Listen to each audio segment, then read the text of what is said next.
syukur alhamdulillah kita semua bisa dimampukan untuk hadir di acara halal bihalal ini, karena di bulan yang fitri ini kita semua dibersihkan. Mungkin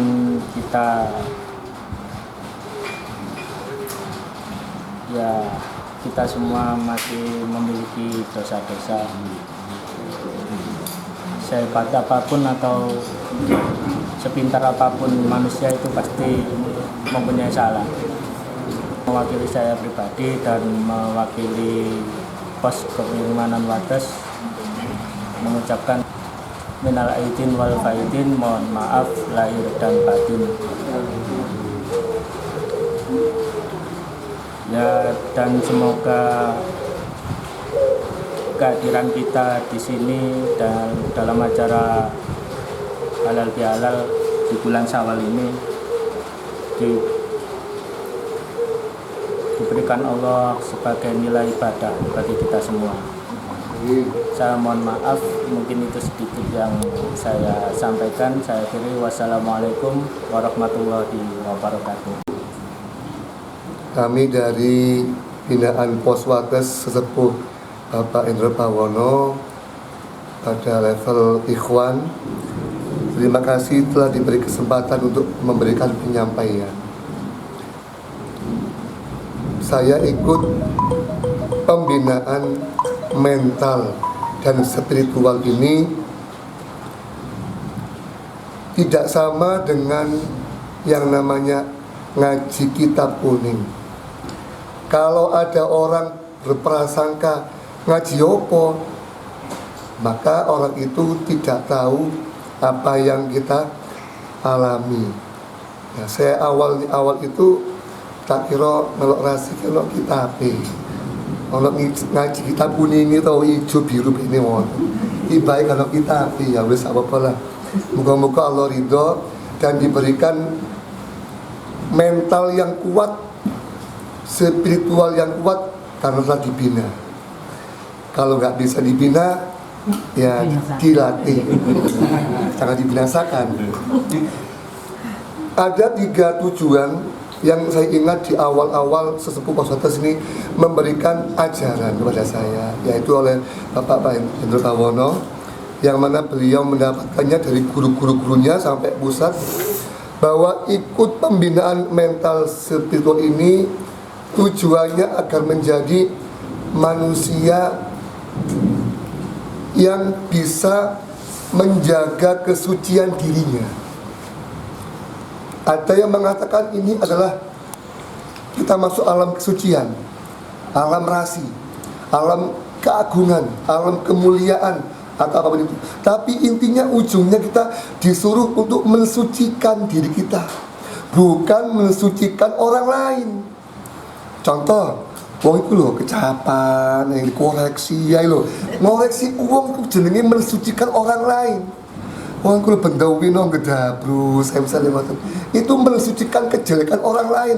Lah apa saya mendati iwak bener bersih kacang ya. Enak iwak iyu mau maksudnya. Jadi tujuan hidup di alam kesucian ini kita belajar mensucikan diri sendiri. Yang pertama, apa yang disucikan PR-nya itu? Suci hati. Yang kedua, suci ucap. Dan yang ketiga, suci akhlak. Kalau 3 kata ini sudah tertanam dalam pribadi kita dan kita bisa mengaplikasikannya, mengimplementasikannya dengan ikhlas, insya Allah walaupun tidak dibiji orang, dinilai orang, kita yakin dinilai Allah.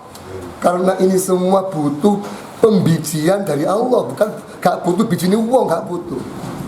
Sesuai dengan sabda Rasulullah. Ini dari Rasulullah. Kullukum ra'in wa kullukum mas'ulun an ra'iyati. Setiap kalian pribadi ini adalah pemimpin. Masing-masing ini pemimpin. Kita punya kepala ini disuruh mimpin, tangannya, kakinya, badannya untuk berbuat yang baik-baik. Maka dari itu kita nanti akan dimintai pertanggungjawaban atas kepemimpinan diri kita. Bahkan orang-orang di sekitar kita yang sesepuh dimintai tanggung jawab sama Allah atas binaannya. Di jarno direken apa di lantas kenapa di wis sembulah Arabmu wis ya. Nah ini butuh kesabaran yang ekstra super oleh sesepuh ini. Dan yang ketiga, yang terakhir ini, setelah kita jadi hamba yang suci, kita disuruh untuk menjadi hamba-hamba Allah yang bermanfaat untuk orang lain, sebagaimana sabda Rasulullah, khairun nas anfa'uhum linnas. Sebaik-baik manusia itu yang paling banyak manfaatnya untuk orang lain. Makanya di rasi itu ada istilah syukuran. Semoga semuanya diangkat oleh Allah dengan penuh kesabaran dan ikhlasan. Dari saya cuma sekian yang bisa saya sampaikan. Mohon maaf bila ada untuk kata yang kurang sopan, kurang berkenan. Inilah saya sendiri, pribadi saya. Mohon dimaklumi. Disampaikan oleh Ustadz Eko luar biasa. Masya Allah, luar biasa. Saya teringat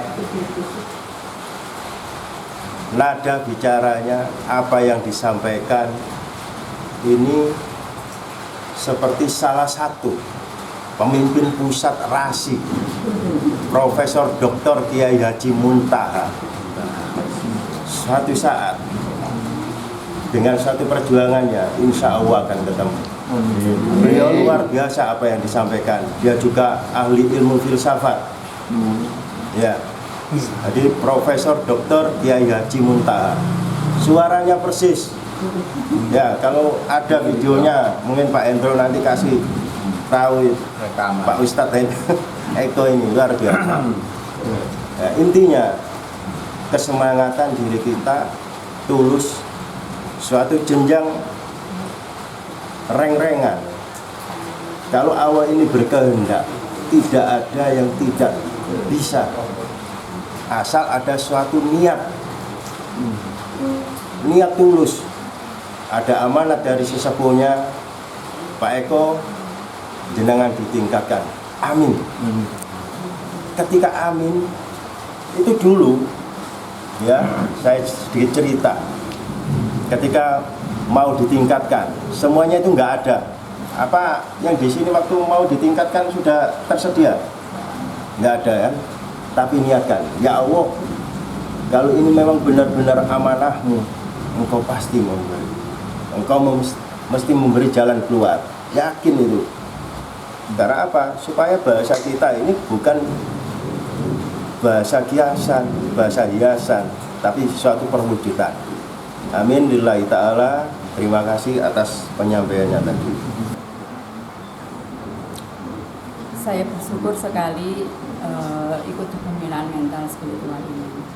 Saya sebagai pendamping Bapak Pengayom Wilayah Muhammad Saiful Arif di pos Tanggulangi. Banyak sekali pelajaran yang saya peroleh selama mengikuti di pos pembinaan ini. Kita itu ikut di pos pembinaan di RASI ini bukan untuk mencari sesuatu yang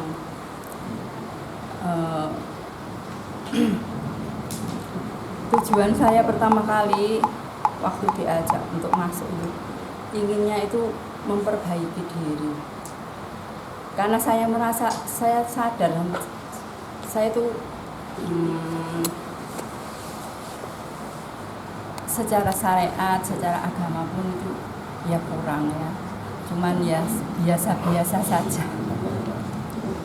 Saya berkeinginan dalam hati itu suatu saat saya itu ingin entah mondok atau apa yang untuk yang mempelajari lebih lanjut, lebih untuk memperdalam dalam bidang agama saya, dalam ketakwaan kepada Tuhan Yang Maha Esa. Akhirnya alhamdulillah, mungkin ini juga sudah menjadi takdir Allah ya, menjadi kehendak Allah. Saya itu diajak sama adik saya yaitu pengayom wilayah Mas Agus Haryanto, diajak untuk mengikuti di pembinaan ini. Banyak sekali pelajaran yang diperoleh ya. dalam mengikuti durasi ini. Ada senangnya juga, ada senepnya juga. Tapi ya, yang namanya itu adalah perjalanan hidup. Ya nggak mungkin ya senang-senang terus. Pasti ada lika-likunya, seperti yang disampaikan Bapak para pengayom tadi ya. Kita itu diberi ujian sama Allah, diberi yang saya bilang senep tadi ya, saya bilang susahnya. Itu sebenarnya itu adalah kasih sayang Allah kepada diri kita sebenarnya. Agar kita itu lebih mengoreksi pribadi kita sendiri. Kita ikuti pembinaan ini, pelajarannya yaitu untuk mengoreksi pribadi sendiri, tidak mencari kebenaran diri sendiri seperti apa yang disampaikan oleh Ustadz Eko tadi ya. Sebenarnya kita untuk disuruh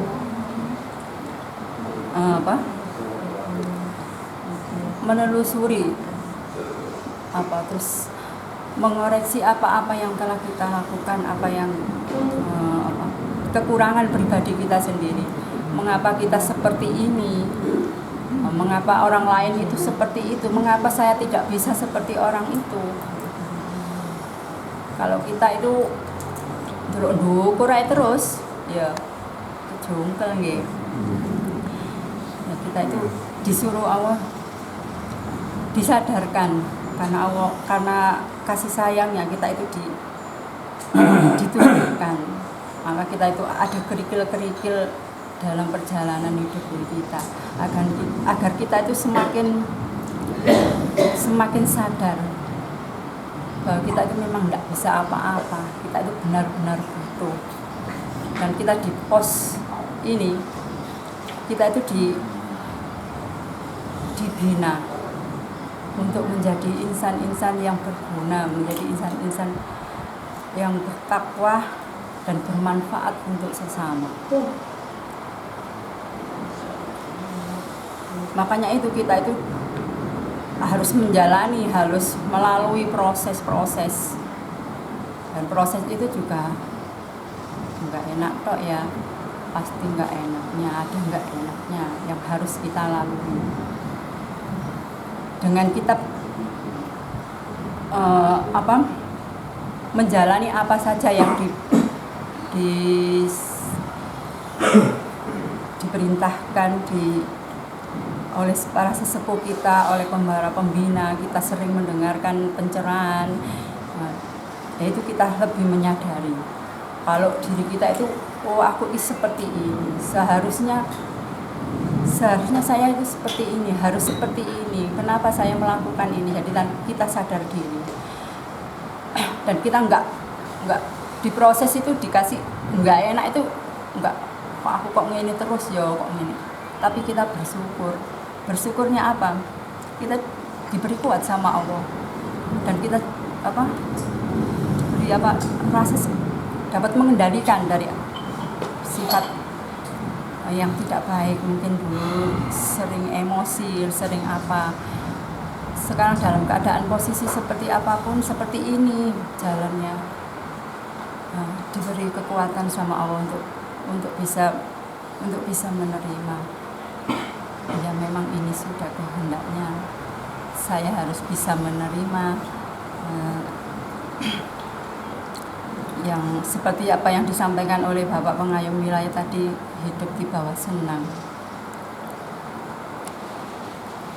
Ya, amin.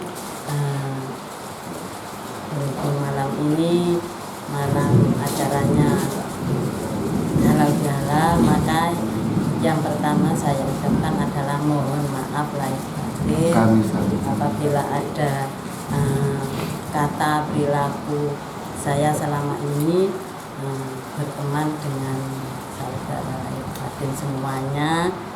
Saya mohon maaf yang sebesar-besarnya. Ya, di sini di alam rasi ini kita memang belajar, tujuannya itu memang belajar seperti yang disampaikan oleh saudara lahir batin semua tadi, intinya adalah belajar supaya menjadi manusia yang lebih baik. Tidak terbatas waktu, tidak terbatas usia, dan juga tidak terbatas tempat.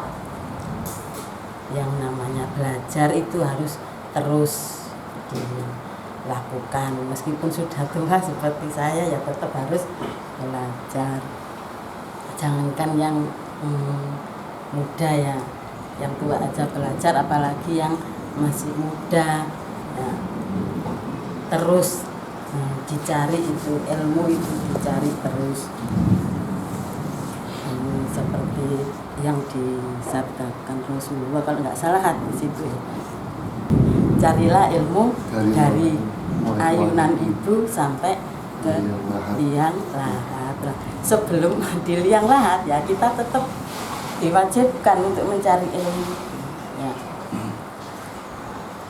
Di posnya dikasih wawasan, ke pos yang lebih atas juga dikasih wawasan, ke pos yang lain-lain seperti para firman kemarin itu berkunjung ke para pengayom wilayah, itu juga diberi wawasan, itu juga termasuk ilmu juga, supaya kita itu menjadi yang lebih baik tadi ya. Yang lebih baik sudah dijabarkan oleh Ustadz siapa ini tadi namanya, Ustadz Eko ya, bermanfaat bagi orang lain ya. Semoga kita itu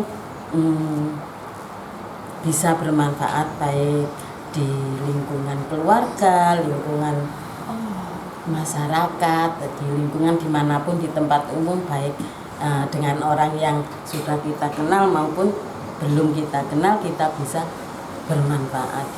Yang namanya manfaat kan meskipun tidak kenal kan bisa memberikan manfaat ya, menolong menyabrangkan di jalan atau menolong apalah, banyak sekali yang namanya bentuk dari manfaat itu, banyak sekali.